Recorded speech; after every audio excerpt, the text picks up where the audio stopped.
Hi there, Anita Dawn from Cell Pilates, and I'm doing a series on questioning myself, questioning you, whether in Pilates we get sufficient strength training in order to prevent wastage of muscle, which we call sarcopenia, or bone loss, which we call osteoporosis. When we don't stress, we don't keep the muscle strong, we don't stress the bones enough during the class. If you watch my previous sessions, I've explained that in Pilates, the focus is really on the alignment, the control of the movement, and particularly focusing on either using the core muscles to mobilize or to strengthen the core muscles in stability. So the difference is there, where in order to work the core muscles, we want slow control movements and light overload. And we do some exercises that do tend to strengthen the muscles, but only in a very small way. And the focus is not that. So the guidelines for strength training are to use a resistance heavy enough to make an impression on the muscle, to feel the work within 8 to 12 repetitions, and to do that 2 to 3 times a week consistently in order to maintain muscle mass or to make strength gains. So the focus is different, and we count the repetitions when we do strength training, but not in Pilates. We look more at the quality of the movement and more about, as I mentioned, the mobility in the joints, in the spine, and also core strength. All right. Another difference is in Pilates, we tend to have bare feet or socks, toe socks, and maybe sticky socks as well. And when I'm strength training, or when I strength train with my clients, then I do recommend shoes, because we want to be really stable when we execute the movements. It's not about balance. It's not really about specifically working the feet, the toes at that time.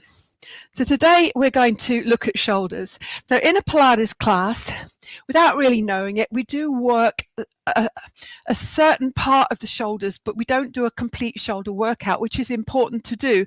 Otherwise we get muscle imbalance. Yeah. So we have a shoulder muscle, which has 3 parts. It has the front, the middle, and the back, and it's the deltoid. Yeah. The anterior, the medial, and the posterior. So we tend to work the anterior, the front part of the shoulder joint there, when we're doing the push-ups.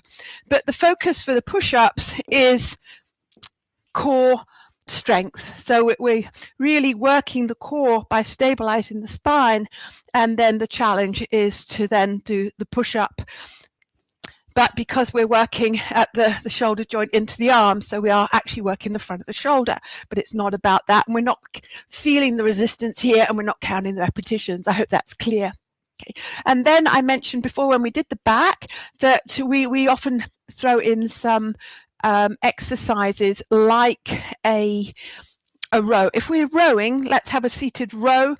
Then, although the focus is, yes, it's a strength training exercise, but we don't really focus on too seriously on the repetitions. Let's get in the picture here, but more about the quality, the alignment, and the breathing and things like that. Yeah, but when we do a row in this position, then we're also working into the back of the shoulder.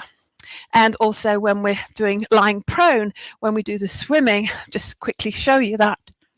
Yeah, we are on, hopefully. Yeah, so the swimming here is, we're working all the posterior chain, so the back of the shoulders as well, but it's very much isometric. And really, when we're working a muscle, we want to work the muscle through the full range of movement. So just to comment there, though, the focus is different, whether it's Pilates or strength training.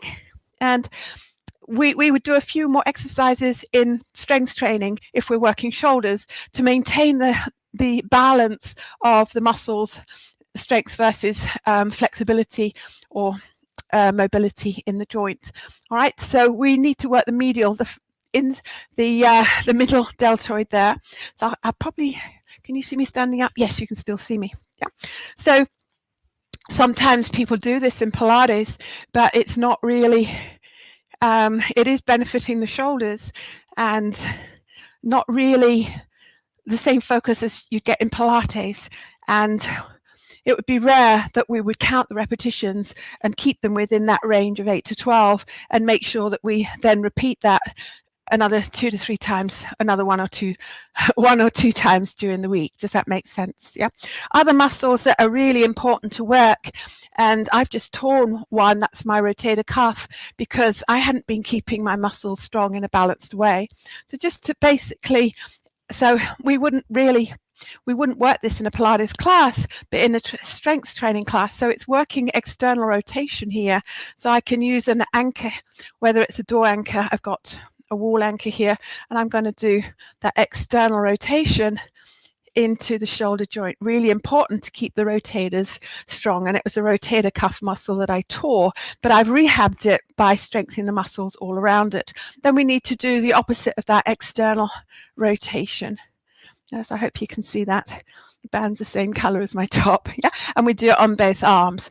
So shoulders really very, very important. They do kind of play a role, don't they, in most of the exercises. And so many people come to class say, oh, that's their weakest link. If they're doing a push-up or if they're doing back work, it's the shoulders that get tired and prevents them to really working into the torso and the trunk and the legs. Yeah.